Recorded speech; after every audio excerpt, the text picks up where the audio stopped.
From painting to photography, from beadwork to woodworking, KQAL FM on the campus of Winona State University presents Art Beat. Art Beat highlights the work and accomplishments of local artists from in and around Winona. Support for Art Beat is made possible by the Minnesota Arts and Cultural Heritage Fund. Today on Art Beat, we're talking with Paul LeDuc, a local artist who finds his inspiration through the Minnesota wildlife. I learned all about what his creative process looks like, how his style has evolved over time, and who helps to inspire him most. I'm Brylee Harris. Stick around as we hear more about wildlife art from Paul LeDuc on today's Art Beat. I'm talking today with Paul LeDuc, a local artist who shared some of his visual art that examine the wildlife in southeast Minnesota. What would you say inspired you to focus on wildlife? Oh, I've always had just kind of an innate interest in wildlife. I actually, in my younger years, I envisioned myself being a wildlife biologist. I guess I knew some guys in the Army that really awakened me to wildlife. Before that, I always liked to hunt and fish, but I never thought of it as a career. But knowing some actual biologists, I was just absolutely inspired, awestruck by what they were doing. So that's what I wanted to do, and I did for quite a few years. Did studies as a biologist, but after we moved down to this part of the state, we decided we needed to have a job and make a living, and it just wasn't in the cards to be a biologist. So I became a different kind of biologist. I worked at the Mayo Clinic as a research scientist. Okay. So then what does your creative process look like when you focus on something specific like wildlife? Would you say it takes a lot of planning and research, or do you use photos as reference? Does it take a lot of research? Yeah. Yes. I spend a lot of time reading. I can't be out in the field watching these animals all the time, so I have to do it kind of vicariously, and I let other people do it for me. So I read a lot of books, a lot of scientific papers, a lot of studies that have been released. Wherever I can get information, I find it fascinating about these animals. What else would you say inspires your work? I love to draw. I love to paint. I always have done that, and I just have an affinity for drawing wildlife. And I like to do landscapes, but I want to put something in them, so I use animals. If you had to choose one person, place, or thing that has been the most influential for your art, what would you say that is? One influence that's been the most influential? Yeah. My wife. Yeah? Yeah. I've painted for many, many years, but I was really inspired by Rita, because Rita used to tell me that she can't paint, she can't draw, she can't do anything. And I said, well, try it. And she started painting rocks, and she started painting other things, little pieces and stuff. And I thought, that's pretty good. And then she wanted to enter an art show in Lanesboro, and I told her, no, that's for artists, Rita. And she said, I'm going to do it anyway. So she did it. And lo and behold, the first night that she had paintings up there, 2 out of the 3 that she had sold.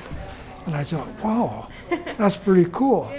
Yeah. So maybe I can do something like that. I had never thought about really doing art as an artist. I just like to paint. And I always considered myself kind of a semi-artist, but with Rita's, we did a lot of reading together, a lot of listening to NPR programs, a lot of talking to other artists, and that's where a lot of our knowledge has come from. So since you said that you didn't know you always wanted to be an artist, would you say that your art has changed over time or remained relatively the same since you started?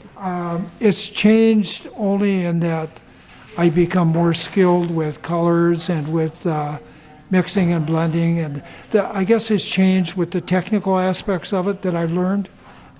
Those are things that I didn't know about when I was 21 years old. I just picked up a brush and started painting, and I thought, oh, this is okay.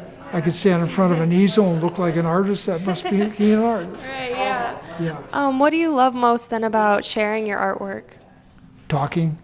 Just talking to people. Yeah.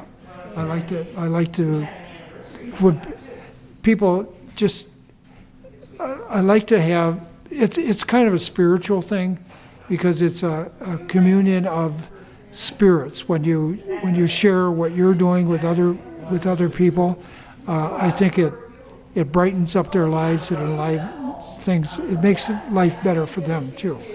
It does for me. I know it works both ways. Then I know you mentioned earlier that you like drawing and painting and all the other mediums. Would you say that you have a specific favorite, like painting? Because a lot of your works were painting, or do you just kind of do a little bit of everything? You mean the other type of art? Yeah. Well, every painting has to be drawn, so I have to draw it many times in order to get the composition right, and then I start painting it.